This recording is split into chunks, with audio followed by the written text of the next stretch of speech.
Hi everyone, welcome. My name is Carrie Lane. I am a professional vegan chef and I am here to show you some really simple recipes that I use at home for myself in order to keep my meal prep really simple, really easy, whole food, plant-based, and healthy.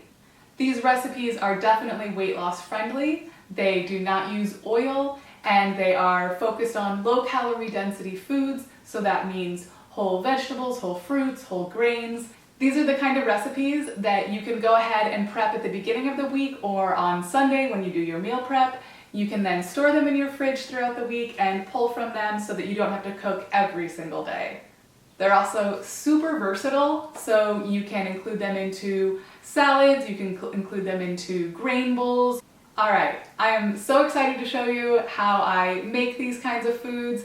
It's really straightforward, guys. It's so simple. I swear I don't have hardly any time to cook for myself. I am cooking for a restaurant all day long, sometimes 7 days a week. So these are the kinds of foods that I actually eat to stay vibrant, to stay healthy, to keep my weight at a place where I am really happy with how I look. They are the sort of things that I keep in my fridge all week long so that my weeks run smoothly and quickly and easily, so that I don't have to cook every single day. So I don't have a lot of time in my own personal kitchen to get really complicated and really creative. These foods are straightforward, they're versatile, and you're absolutely gonna love them. They are weight loss friendly, they are whole food plant-based, and they're made out of real ingredients that aren't too expensive, and I know that you're just gonna love it. Okay, let's get into it. Okay guys, there's just one more thing that I wanted to add that I didn't include in that intro, is that this is the kind of food that I eat to stay healthy and fit and at a weight that I'm really happy with, and it doesn't require counting calories. So a lot of programs and a lot of, I don't know, health gurus or something, I guess you could call them, they really emphasize tracking your macros and counting calories, weighing and measuring your food. That is something that I don't do. I am 41 years old, I am fit, I am healthy, my weight is excellent for my height and for my age, and I swear I have never counted calories, okay? That's not part of how I do this, and so these foods that I'm showing you, these recipes that are super simple, they are the kind of thing that you can eat and you can enjoy, and you know that you will feel full and satisfied by them, and you won't have to think about calories at all. You don't need to think about it. So it's a way to approach food and eating and life where it just makes everything intuitive and simple and straightforward. And if this is the kind of thing that you're interested in and that maybe you have some more questions about, I just want to let you know that I do have an ebook coming out this fall, and it will answer so many questions and go into so much detail in there. So if you're the kind of person who's been struggling with your weight and you find this very confusing or maybe overwhelming, you feel like no matter what you do, nothing works, I have an ebook coming out, and it will go into all of this to break it down, make it super simple. All right, so I just wanted to add that in there and get that point across, and I hope this helps. So yeah, enjoy the video. Thanks.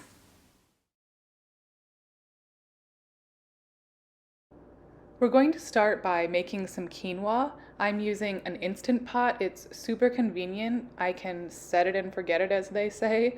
I can just load it up with my quinoa or whatever grain I'm cooking, add water, and I can even do a delay start on it. But if you don't have an Instant Pot, you can also just use the stovetop method.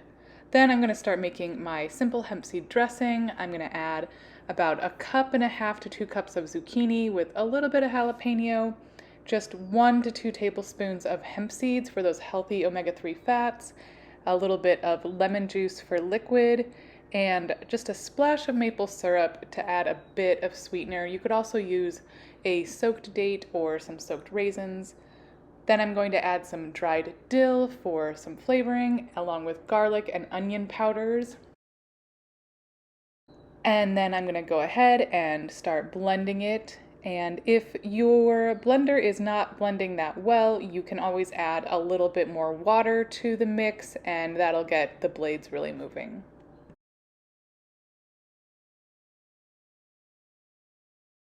I'm going to pour the dressing into a small container and set it in my refrigerator. Next, I'm going to start assembling my big salad. I have a very large bowl here, and I'm simply taking some red leaf lettuce and tearing it apart by hand. I find that this method works a little easier than even using a knife sometimes.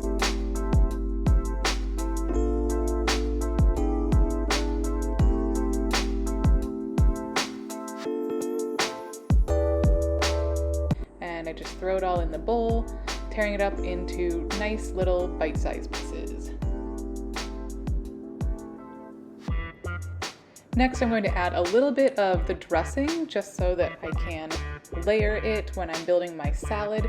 It really helps to incorporate the dressing throughout the salad.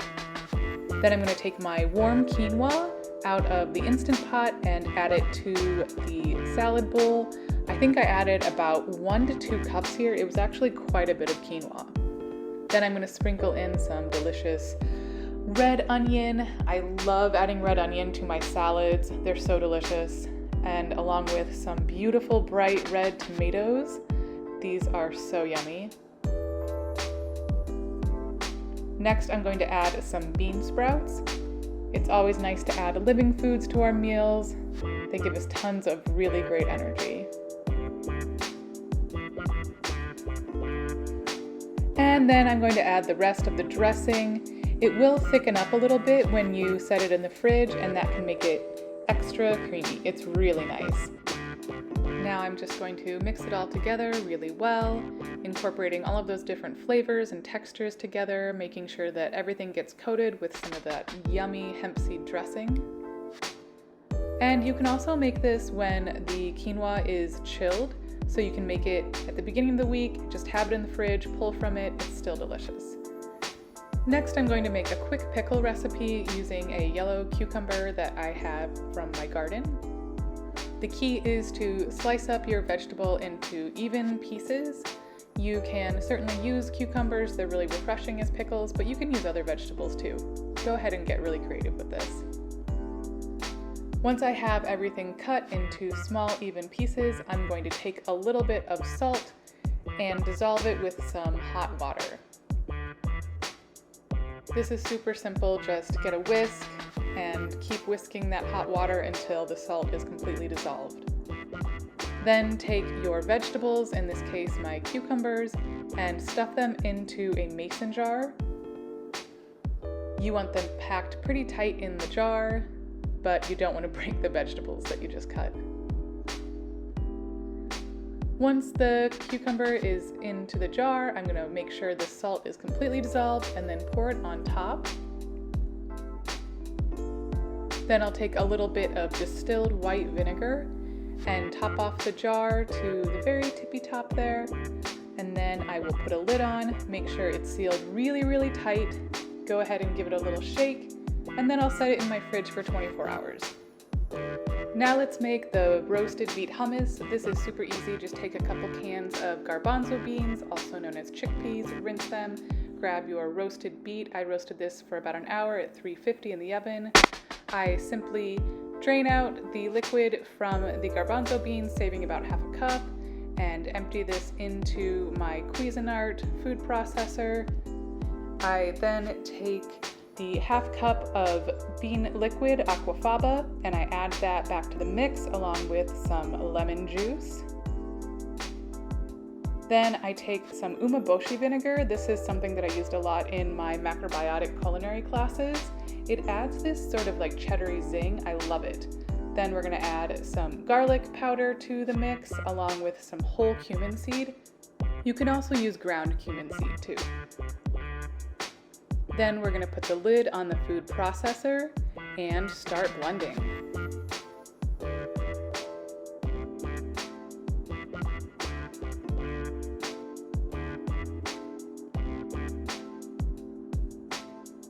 Occasionally you'll need to stop the food processor and make sure to scrape down the sides of the bowl.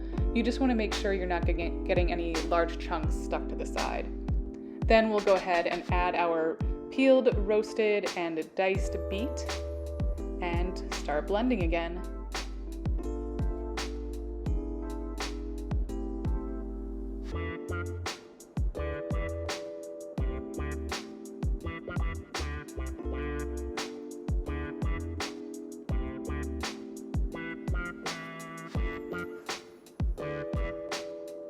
You'll want to scrape down the sides of this as well, just to make sure you don't have any larger chunks of the beet stuck to the side. Then at this point we can go ahead and add some dried dill. I love dill, so I tend to add a lot of it. This is probably 2 tablespoons, I would say. And fresh is great too. Go ahead and start blending all that together.